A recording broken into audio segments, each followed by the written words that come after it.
So we're with the boy Sevz today, man. How you feeling? I'm feeling good, man. I'm calm still. How's the journey, man? It was good, man. It was good. Sunny day, man. Literally, you get me. It's good to see the sun out. No, trust me, the weather's looking good, innit? So I've got to take advantage of it whilst it's here. 100%. So firstly, just want to start with an intro for anyone who don't know you. Like, where are you from? Where are you from? I'm Sevz. I'm from Barking still, yeah. Barking and Dagenham. Okay, so how is it? How is it in Barking? Barking's barking, man. I don't even know how to describe it. You know what I'm trying to say? Like, you get me? It's always been the same, man. Same shit. But yeah, we're growing older. You get me? Different mind state. So I ain't really too focused on the ends, really, yeah. Okay, talk to me about your life growing up. My life growing up, yeah, literally, man. So man came from, yeah. So basically, I was born in Holland, and then Oh wow. yeah, born in Holland. Came down here when I was less than one years old. Lived in Hackney for a bit. We moved Dag. Then we moved Barking, and yeah, literally been that store, literally. Not fair. So how did you get that name, Sevz? Sevz, how did it start, bruv? So basically, my birthday. Like, a lot of man think it's my name, innit? A lot of man think it's my Gov sermon, but it was like initially it was more like I was born on the 27th, innit? So basically, when I started rapping, I just abbreviated it to T Sevz. But then it got to a point where I was like, that sounds just too grimy, bruv. You know what I mean? So I basically took off the T and just left it as Sevz. And it kind of correlates with my name as well. So yeah. Okay, so I talked to you outside. You said you started rapping at 15, right? Yeah. So why did you decide to start rapping initially? Why did I initially start rapping? You know, a lot of man used to tell me that I was alright anyways at it, you know. But like as a youth, everyone likes rapping, you know what I'm trying to say? But then it got to a thing where like the more I started looking into it, I was like, raw, like people are actually talented with this, you know what I mean? Like more time the people who were actually rapping were proper talented. So I just thought, yeah, why not like start doing freestyles and whatnot, and eventually, yeah, just kept going with it, literally. You know, my friends told me I was calm at it. My sisters told me like, yo, you can do this. So I was like, yeah, and I never stopped basically still. Fairs. So yeah, what was your first song that you dropped? First official song that I dropped was a tune called Pinch. Okay. Yeah, Pinch still. So yeah, it was a good introduction still. No, fairs. I was gonna also say, like, as an artist, what type of artist are you? Are you a grime artist? Are you just a UK rap artist? Are you like what type of music do you put out there? You know, I feel like at this point, like I initially started on grime. You know what I mean? Because I said to myself, like, if you can do grime, you can do any genre. You know what I mean? So that was the basis. So after literally I got calm at grime, I was like, you know what? Like I don't even get me. Like I'm kind of past this now. So it's got to the point where now I'm dropping music, especially like this year as an artist. It's about time like to start just branching out. You know what I mean? So I got different tracks. I got Afro. I do everything basically: grime, R&B, Afro swing, like anything, bro. Rap, anything. So I would say I ain't got one genre. I'm versatile. What's your favorite genre? My favorite genre. Ooh. It's tough, you know. I'd say like, in terms of sound wise, therefore Afro swing. But in terms of like me proper writing, it'd just be rapping it. You know what I mean?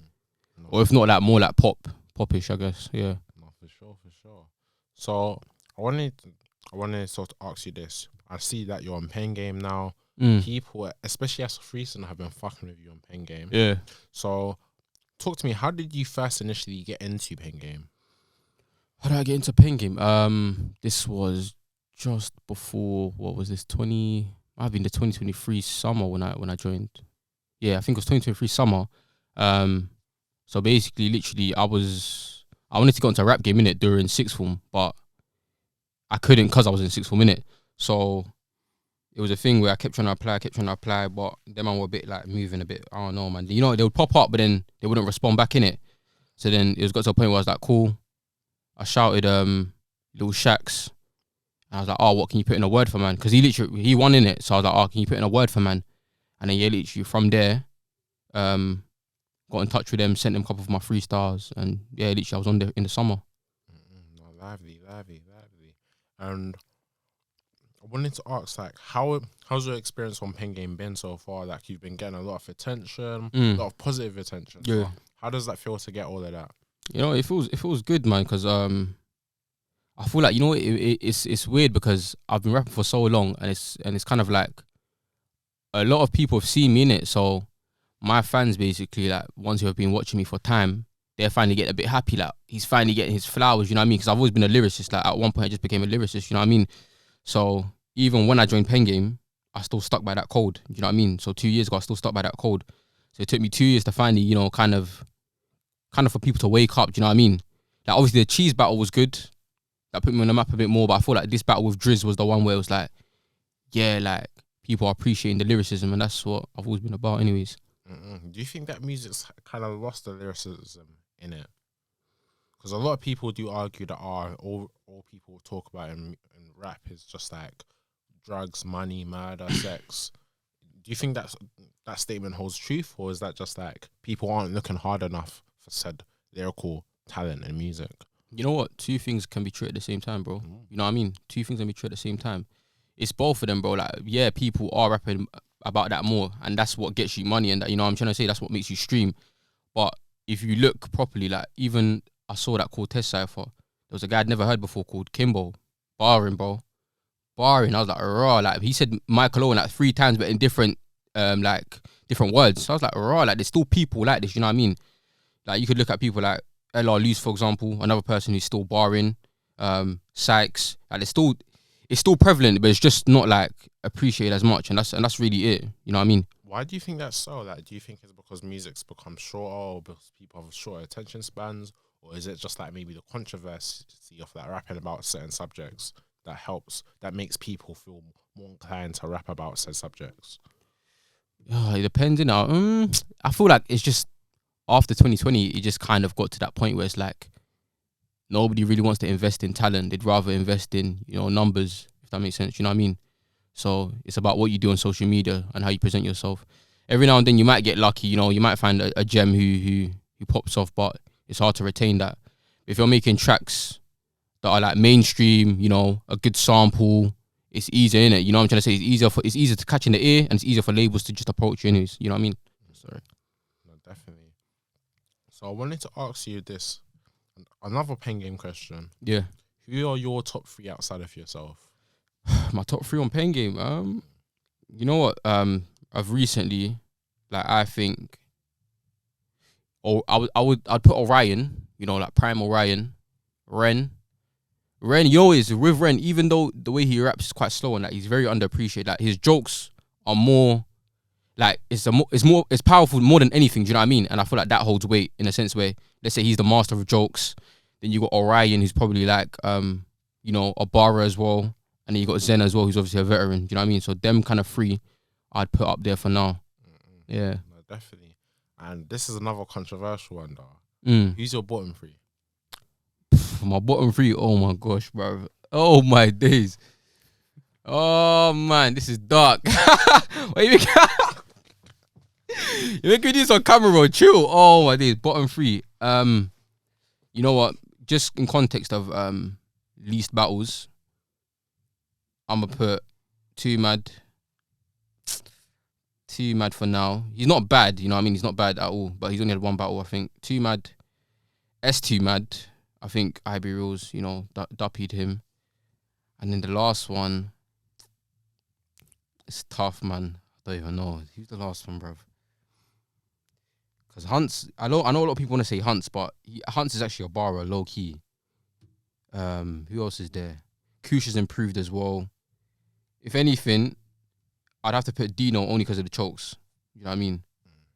But yeah, Deeno, you know it's all love in it. But yeah, I want to see him. I want to see him step up against me, anyways. This group C, still, yeah. Okay, yeah. like that. Well, say no more. Say no more.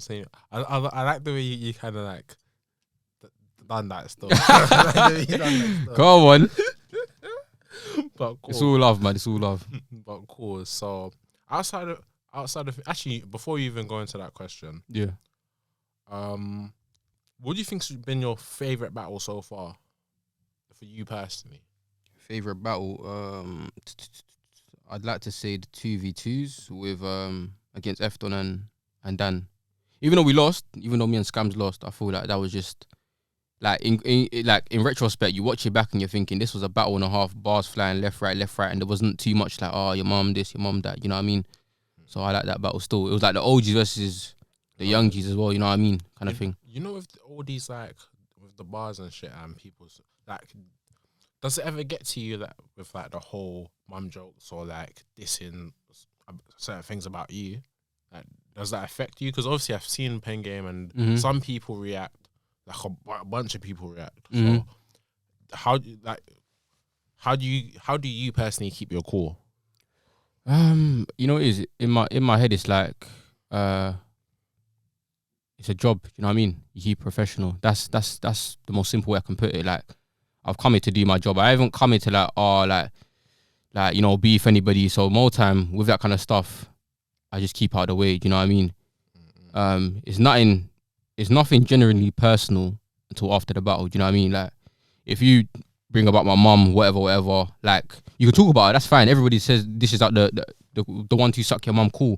But you know, when you start putting pictures and that's when it starts getting a bit too draggy. You know what I mean? Okay, because obviously, what do you think about all that type of stuff? Because I've seen that shit quite a bit. Like even Cheese and Orion versus Dan and Drizz and Trappy. Yeah, like they put the picture of his mum's his adoptive mum's address. Yeah, and his mum's grave. Yeah, and that's dark. But then in the same breath, I feel like it is a rap battle. So it's like, where's the line, or is there no line? Like, I feel like it depends on.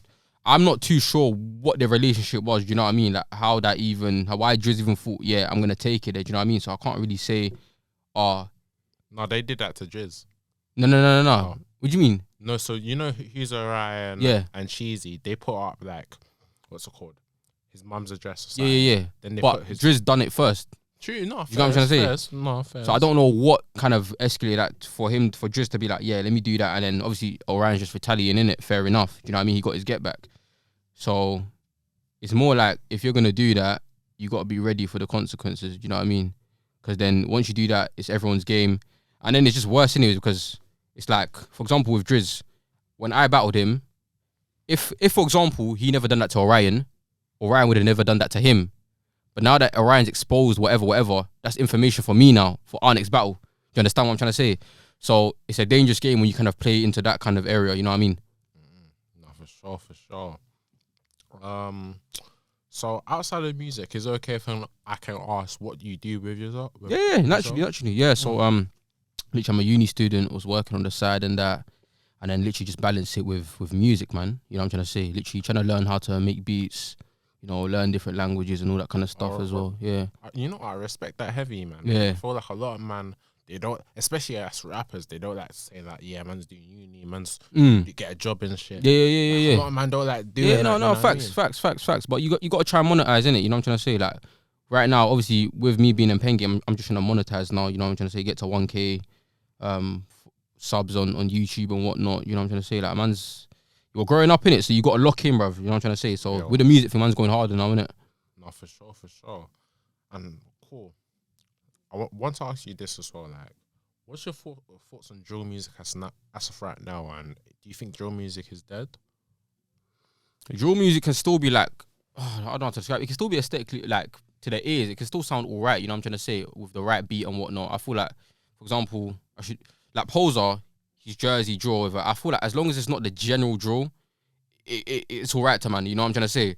But in terms of like the proper core drill, let's say 2017, 2018, that's gone, innit? You know what I mean? It's gone. We'll probably never get anything like that again because of the way the market is now and how TikTok moves, you know what I'm trying to say? So, yeah, it's not the same. Drill is not in a good place. And then more time, all the like proper, you know, like I said, all the drillers basically are in bin and they were making the best music, and that's like the price to pay with that, innit? But do you know, because in the same breath, I do think there's a lot of drill artists that are doing their thing. However, I guess with certain man, it's like they don't really have, for whatever reason, they don't have the authenticity compared to other guys. Okay. And do you think that plays a part into drill music as well? Like, do you think like someone who raps it well and actually does it, do you think that helps them become more popular in the drill scene? No, I think definitely. Yeah. Definitely. You know what I mean? It's just a kind of general, like, not to glorify anything, but it's just a general respectful thing. Like, oh, like, I can vouch for my man. He's valid. You know what I'm trying to say? But when it's like new gen youths, rare tear, it's like, oh, like, what you talking about, man? You know what I'm trying to say? But obviously with that, it's more like, because with them, man, it's more like, yeah, man's chatting about what man does. But nowadays, it's more like just, yeah, oh, like on a gassing thing. You know what I mean? And it's like, it perpetuates with the youth, and now you got youths, you know, and next ends just wearing baddies and that, yeah, you know what I mean, like 12-year-olds and all that kind of stuff. So yeah.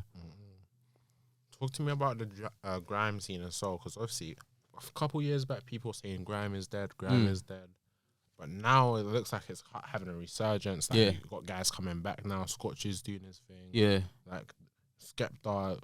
I think not even like a couple months back they did a whole cipher with DEE and Skepta and Jamie and Bearman. So do you think it's coming back, or I think, or do you think it's gonna, like, it's never gonna be at the heights it once was? Yeah, it will never be the same height it was. You know what I mean? There's so many more genres now. You know what I mean?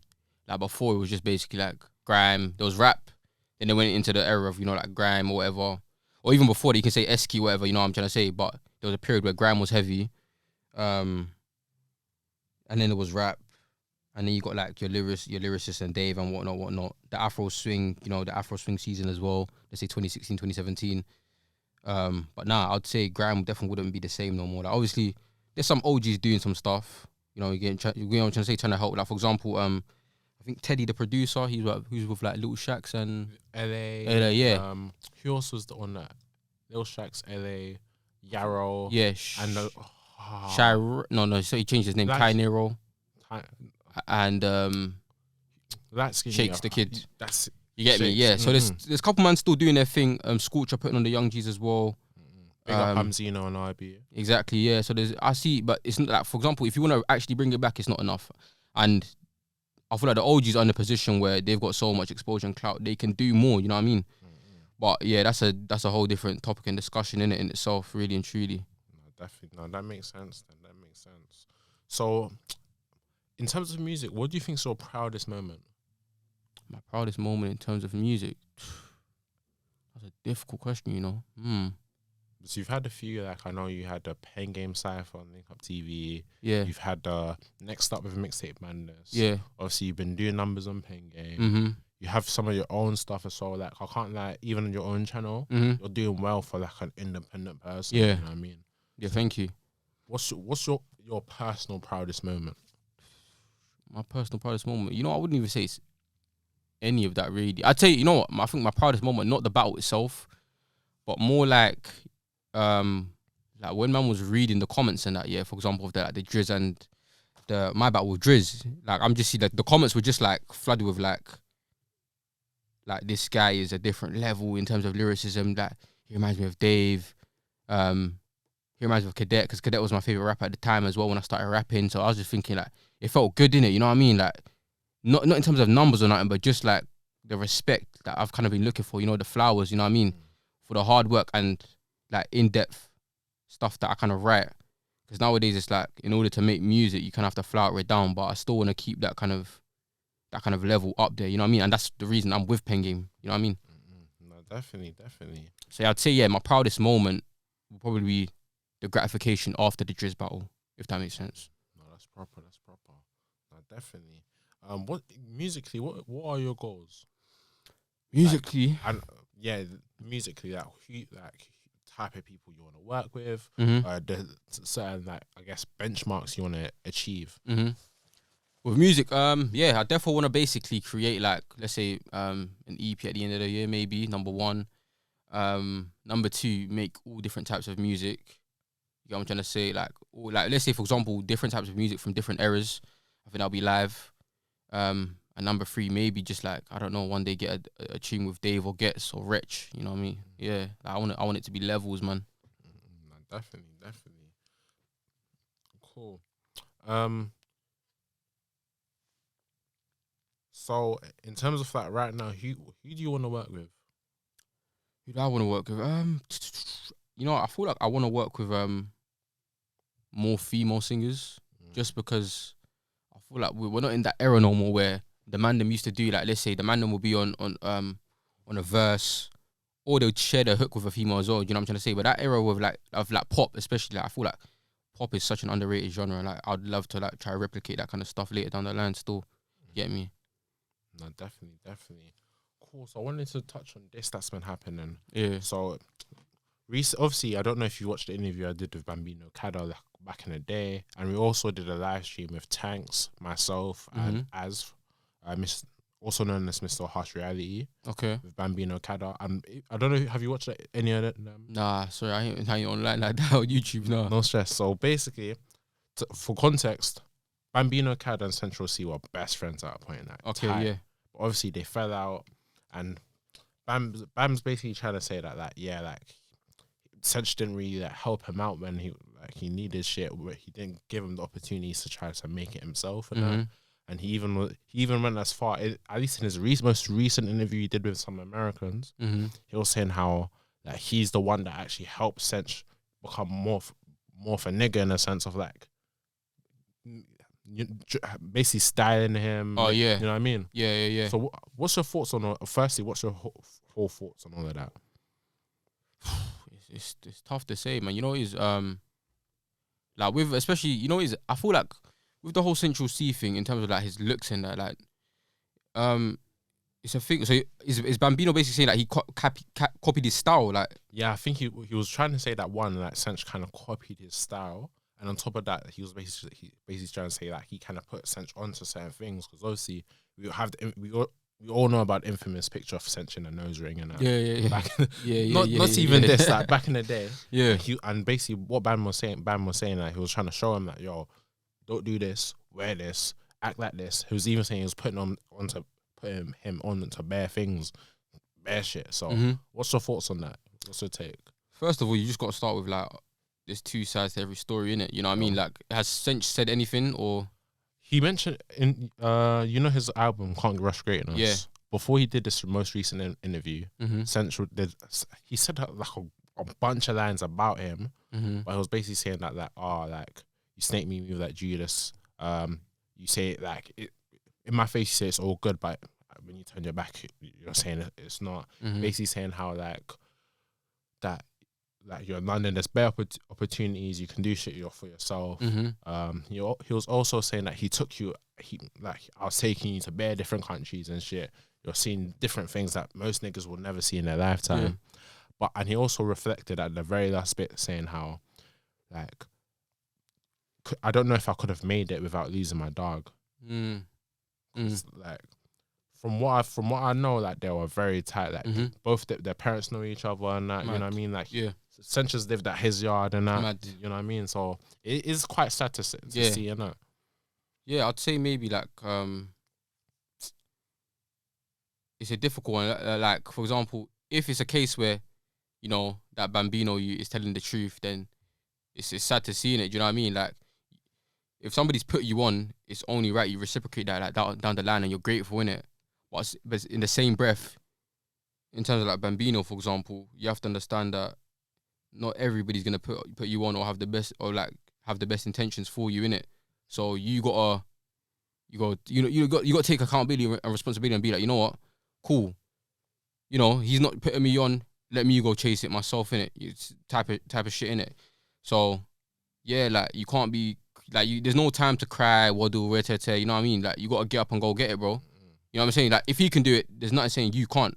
Nah, true. You know what I mean? However, I'll contrary that with obviously since the interviews, like even when I did my interview with Bam, like I think it was 2023 we did that. He was basically saying that like YB's basically gotten blackballed from the industry. So like he was one time he's even showing me like, yo, like he tries to work with certain people, he got signed in the works, and then all of a sudden they're basically showing him like, yo, I can't lie to you, bro. I can't do that because you already know why I can't do that no more. So that's what I can imagine. That's what's making it difficult, innit? So what do you think? What's your thoughts on that too? I mean, if that's the case, then yeah, I'd probably literally, for me personally, I'd probably take a break from music and then come back like rebranded. You know what I mean? Like it's not impossible. Like there was a period, for example, people like, you know, Jeds and Jay Silver. There was a period where they were popping. Something went wrong. but they came back. You know what I mean? And now they're doing the best they've ever done, basically. You know what I'm trying to say? So I don't think it's impossible to still be successful. Maybe not to the degree of Sench, of course. You know what I mean? But you know that you can still do your thing. You know what I mean? Like us, man. I never thought, we'd hit 1 million streams. You know what I mean? Like just sitting in the booth, but we did. You know what I mean? So yeah, you never know. You never know. No, definitely. About this, do you think like if let's say if you make it, do you think like you're obliged to like put your people on? Obliged. Yeah, like you have to put your. I wouldn't even on. say obliged. It's just something I would do. You know what I mean? And you know, like on the come up, you kind of know who's real, who's not. Like we're old enough to understand. Like you know what I'm trying to say. Like at this point, it's like I've got my group. You know what I'm trying to say. I've got my batch or whatever. So I know who's been reposting my stuff, who's done this rare tear. Because, like you said, I've had highlights in my career, and there's certain people who've only ever supported me during those highlights, but everything in between, it's been nothing. So it's not obligation, but it's more like a thank you to kind of do them kind of things. You know what I'm trying to say? About this, do you think like someone should be obligated to like put their people on once they make it? Technically, nobody's obligated, but if you live on like the concept of reciprocation, then you would do that. If somebody's put you on, it's only right you put them on. Some people, for example, he's put my man on, calm. Thank you. I'm going to pay you back, but that's it. You know what I'm trying to say? But that kind of level, it's not really, that's not love. You know what I mean? If you just give it back, that's not love. But if you give it back and do more, then that's, you know, that's what it is. That's real. Talk to me about Group C. Are you excited for it? Because we got Fendry in there, we got Cucha in there, and we also got Deeno in there. So what do you think about that group? Do you think that, on paper, I think you got that group easy? Yeah, on paper, it looks like, you know, it looks like my game, especially after the Drizz battle as well. But I feel like for me personally, the way I see it, because I've been in that position as well, I feel like it's an underdog game, innit? You never know who's gonna do what. Even JM was doing very well as well. Like I always thought, because JM was put against Zen and Smiles in there, but I've always thought, you know, like he could do his thing. So, he beat Zen. You know what I mean? Like it's a difficult one because it's like, people might say Zen won, but the fact that there was even a thought that JM won shows you that he done his thing at the end of the day. You know what I mean? So for me, Group C is an underdog game. But yeah, I'm looking to basically stay consistent with the Drizz battle and try to keep everything up here and still stick to like my kind of thing of lyricism in it, if anything.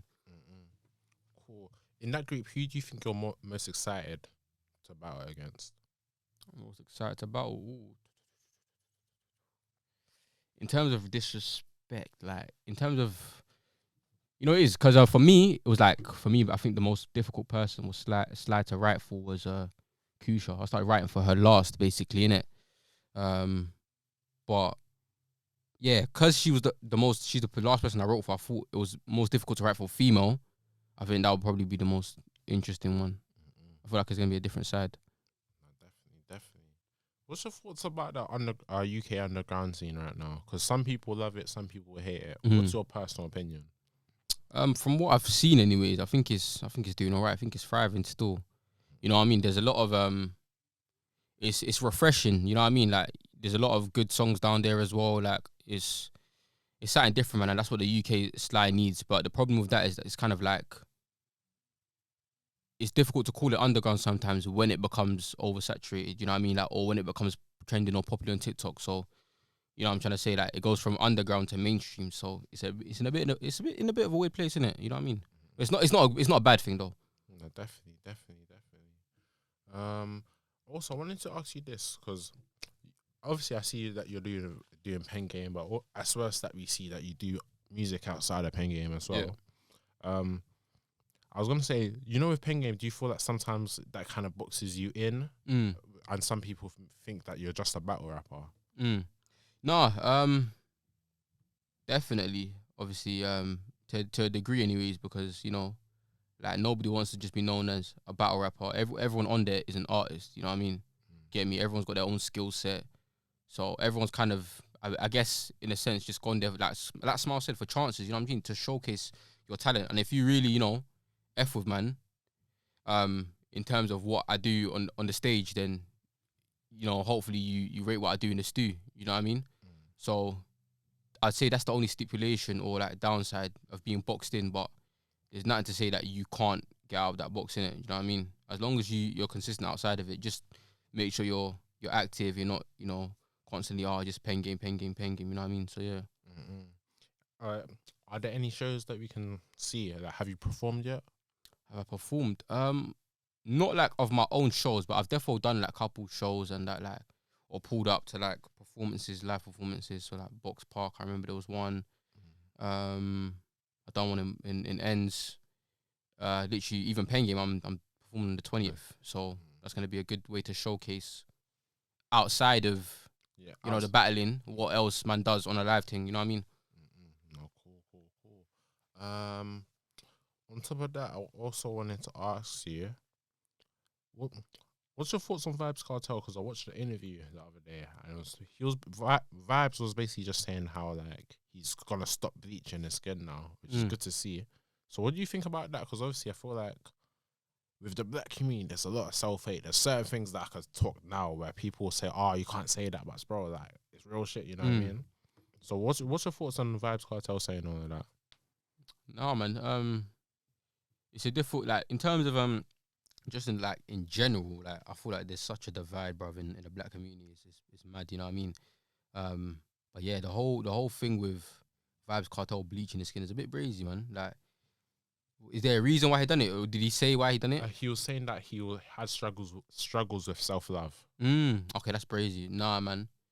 We come from like, you know, we come from black parents. You know what I mean? Dark skin. I'm dark skin, so we come from black parents. So it's always good to embrace that, innit? You know what I mean? Like, because once you kind of do them things, it's like, because like for me, it wasn't that deep in it, but obviously generations, you know, before there was always that like light skins on a pedestal, rare tear. And to be fair, I had a couple of brethren who were like, "Nah, I'm only into light skins, rare tear." Like, you know, everyone's got a type in it, but it's never a thing to, you know, just put them on the pedestal or like degrade somebody else because of that. You know what I mean? So as long as like, it's good that he's not bleaching his skin, but as long as he wasn't, you know, making a certain like group feel bad about themselves is the main thing, you know what I'm trying to say. As long as he wasn't talking bad or ready to tell that these men are better, then it's always a personal battle for them kind of people, innit? No, for sure. Because you know, I definitely feel like there's a lot, even with African parents, like even with stuff like getting braids or getting like cane rolls or doing certain things with your hair, like for some reason it's looked down upon, especially with Africans, and it's like, boy, like you were doing this before you got colonized and that, and now all of a sudden you can't do that, and you can't blame it on Christianity because the Caribbeans, they have Christianity too, yet they're still doing their own thing. You know what I mean? So what's your thoughts on all of that?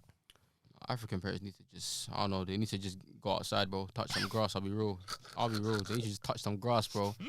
Like, some of these men have been in this country for like 20 years and their mindset is still the same, bro. Like, you gotta open it up a bit more at this point, you know what I mean? Like, you can't be stuck in the box of like, because it's stereotypical, not stereotypical, but it's like, what's the word, bro? No, not colorist, but I mean, let's just say colorist, for example. Like, bro, you can't be colorist towards yourself. Like, my man's got braids, he's a bad kid straight away. You know what I'm trying to say? Like stigma or whatever. You know what I mean? Like, you can't be like that for the rest of your life, man. So you literally can't judge a book, like whatever the fucking saying is. Like, you can't judge a book by its cover. Like, bro, you see a you with cornrows, red hair, he's bad. You see a you with earrings, he's bad. He's gay. One or the other. Like, you know what I'm trying to say? Like, bro. Like, breathe, man. Breathe. Take some time. Understand you've been in the country for a long time. Like, yeah, man, it's time. Like, and that's why I feel like a lot of people as well that kind of fall out with their parents, especially in the black community as well, because it's like even till they get to a certain age, it's like they still don't want to kind of understand them or reconcile whatever. And yeah, man, they're just on their own thing after that. No, definitely, man. It's sad to see, but hopefully, like future generations, it's not going to be like that. Honestly, it's honestly sad to see. Even like I was seeing one thing the other day on Reddit, and it was basically talking about his Igbo, like the guy's Igbo, and he was basically, and in Igbo culture they have a lot of tattoos in it. Yeah, but his parents aren't fucking with it. But his grandma has bare tattoos, and obviously when he got a tattoo, it's like his parents weren't fucking with it. Was it like Igbo tattoo or what? No, I think I don't even know. I think it's just a generic tattoo. But his okay. grandma was rocking with the tattoos. Mm-hmm. So it just shows how much of a divide that, like, I don't know if we can blame this on colonization. I don't even think we can. Like, maybe it's some sort of self-hate that's been implemented in us, or maybe it's like respectability politics. I don't know what it is. Yeah. I feel like parents, number one, just care about what other people think too much. You know what I mean? And then on top of that, like, black parents especially always care about what other aunties think, or like just white people in general, like, oh, you know what I mean, like what they think, like, oh, he's a baddie, or they're just scared of like Jake's thinking, oh, my man's on this, my man's on that, and trying to get us down in it. So I feel like those are just factors that kind of play with their brain. I wanted to say, obviously, you said that like you want to get into production, make some beats. So would you ever want to just make your own beats, or are you trying to start doing that as like your own hustle as well, just produce with other artists? I don't really mind, you know. I think that's the beauty in art, in like music, innit? Like, I think that's the beauty in it, like collaborating. I didn't even know, like, until recently, like, some producers collaborate on the same beats. You know what I'm trying to say? So, literally, I'm literally just gonna shadow, like, learn off other people. You know what I mean? And that's the best way to network, best way to learn different skills. So yeah, I therefore do want to make my own beats. For example, like with the whole concept of me making an EP at the end of the year, I want it to, you know, a degree be like, let's say 50% of my beats. You know what I mean? Like something I've created. So yeah. No, definitely. Like, I can't lie. You seem like a smart lad, innit? So literally, Thank you. Keep at it, man. Thank keep you, my at guy. it. Also wanted to touch on this. I know there's meant to be a game. Obviously, you're not Nigerian, innit? Nah. You Congolese. Yeah. So obviously, I see that like Nigeria, Ghana, Jamaica, Trinidad, we're gonna do the little cup. So quick, I wanted to ask this: who you think's winning that? So who's there? So there's is England in that? No, it's just all for only us four. Oh, okay. So there's Nigeria, Ghana, Trinidad and Tobago, yeah, and Jamaica. I'm gonna have to pull. I might have to give it to the Ghanaians. You know. Yeah, I might have to give it to the Ghanaians still. I can't lie. Most of my close brethren are Ghanaian anyway, so hey, I'm gonna give it to them man still. I think so still. I mean, even in like nationally as well, they're pretty good, no? No, to be fair, you know, I will give them some credit where credit's due, but I think now the Super Eagles, you cannot. What, United? Eagles, yeah, of course. Okay. You cannot, man. You cannot. Where do you think I was from? I don't know. You know, I might have thought maybe Caribbean. You know, to be fair, I get that too much, bro. I would have thought maybe Caribbean still. Yeah. Got me thinking Bamba Club. Me not that. You know what I mean? You get me? That's jokes, bro. But cool. I wanted to finish off with this though. Yeah. To close, what's your goals for the rest of this year? Rest of this year? Let's see, man. Just I basically tick stuff off. Let's say hit 10K on IG minimum, I guess. Live. Hit 10K on TikTok, maybe. Proper. Hit 1K subs on YouTube. Just 8. How many subs away are you? You're probably like 50 only, innit? Like 100 maybe or so. But that's a milestone that, you know, I didn't really focus on before. So now I'm, you know, 2025, I'm just trying to lock in. What else was there? Yeah, literally maybe create an EP. Because, you know, I want to see how much music I can basically get out. Because obviously I haven't dropped music like a lot last year, but I've been starting to drop music now. So, you know, get as much music as I can out is another goal of mine. Different as well is another one of mine. Yeah, man. Yeah, just do my thing basically, and let's see how far I can take it. No, fairs. Is there anything that we could look out for in the next like few months from you? So with me, I'm gonna be trying to drop, like, obviously summer's around the corner, so I'm gonna be trying to drop a song every month basically. Proper. You know what I mean? In like within the whole thing with doing PenGame as well, if I can get through as well, it will just be a very active month. You know what I mean? So in terms of music and exposure, it should be good. And yeah, man. But at the same time with that, literally just try and make sure that I'm still sticking to my roots with the whole like lyricism thing, barring, grime, all that kind of stuff. You know what I mean? No, definitely. Where can they find you? So yeah, literally IG's SEVZ Sevz. I should pop up. TikTok official Sevz. And then I'm pretty sure the YouTube is Sevz 11, literally. Proper. I appreciate you for coming down, man. Literally, we're due to cook up, man. We're Yeah, cooking up, 100%, my man. guy. So 100%, my guy. let's do it.